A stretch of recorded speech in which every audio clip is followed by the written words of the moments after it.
The trade started migrating to Cochin and Matanjiri. Initially it was in Matanjiri they started, the Gujarati started coming.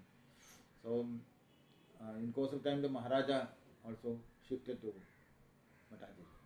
His palace was built there. Then all the trade came. And the Maharajas who ruled this place,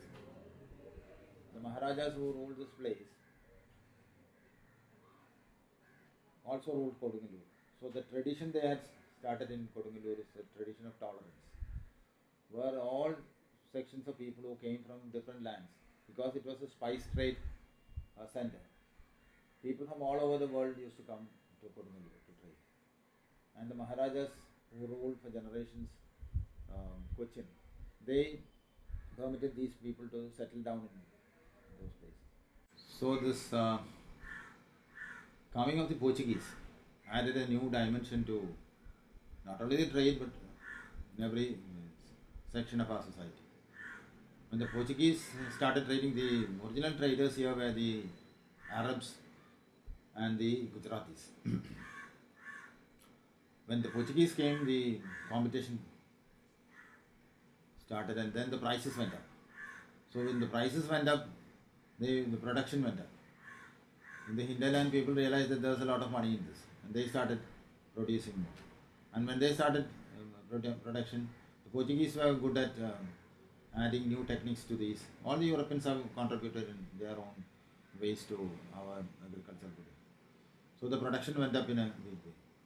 And originally, spices used to go to Europe from here by ship to Hormuz, Basra, and all those ports in the Gulf, and to the Red Sea.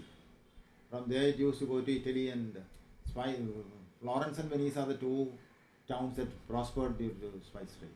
But then the Arabs used to take it through Basra and Hormuz to the Silk Road. That Silk Road was connecting China to Europe. And then from there they used to cross Turkey and go to, and it was the Byzantine Empire.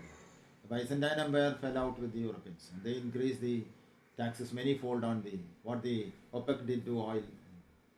So spices become very precious in Europe. That's how they started this travel by water, this journey by water. And then this new route started, circumventing South Africa, the Cape of Good Hope, and going to Europe. Now the prices went up, and then more products started to come into this market. Additionally, Cochin was blessed geographically in one way. All the spice producing hill areas were connected to Cochin through water. Water was the only mode of transport in those days. Maybe 70% of the people, of these sailors, used to perish at sea or in this alien land, because the climate was not congenial to them. But in spite of that, they kept on coming from China. When we say China, means all areas of China. You can say Indonesia, you can say the Indochina, you can say mainland China, you can say Vietnam, Japan. All these were China to us in those days. And all of Arabia, all the 50 countries and all in Arabia, we call it Arabia. Europe was like that. But because the Europeans were battling each other, we used to give them individual names, Portuguese, Japanese. So all these people came here and they traded, and the spices were brought from the rivers and through the backwaters to the huge processing areas and godowns in Matanjiri on the waterfront. Even now you can see on the waterfront all the jetties. Every godown has got a jetty. One side is the jetty, one side is the road. And these were processed there. Pepper was processed, graded. It was all manually done in those days. And then it was taken to Fort Cochin. That was how the British Cochin or the Portuguese, which the port was here. And it was exported all over the world.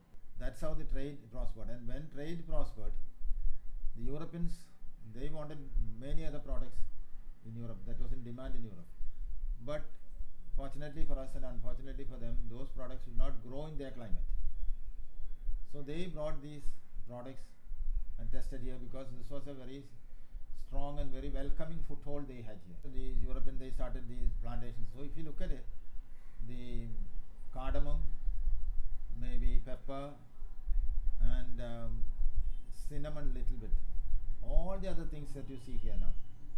Varieties of things, right from the red chili that is indispensable for Indian. All these were brought here by the Europeans. You see rubber, you see cashew, you see tea, coffee. All these were brought here and planted. Not only planted, the way it was processed, or the fruits were plucked. It was all through ages they perfected these systems. In fact, coffee that was brought here by the Arabs. We in Malayalam we call it Arabica. Arabica is a Malayalam word. So all over the world, coffee is known as Arabica. It's a Malayalam word. The fruit or nut that the Arabs, it is related to that. And from here the Portuguese took it to Brazil. And now Brazil grows more coffee in the world than any other country in the world. So if you look at all the articulation of all these things, spices, early variety, nutmeg was brought from the Solomon Islands, then cloves were brought from the Spice Islands. They tested it here. Rubber was brought from Brazil and they tried to grow it in Britain, but it did not grow. They brought it to Sri Lanka. It was growing there, so they brought it to Kanjirappalli in Kerala. Now rubber is the mainstay of our economy. Rubber goes down, Kerala is gone. So similarly, all these products that you see today, many of the products and many of the mainstays of our economy, the plantation sector, our agriculture is mainly plantation. We don't have a seasonal crop agriculture.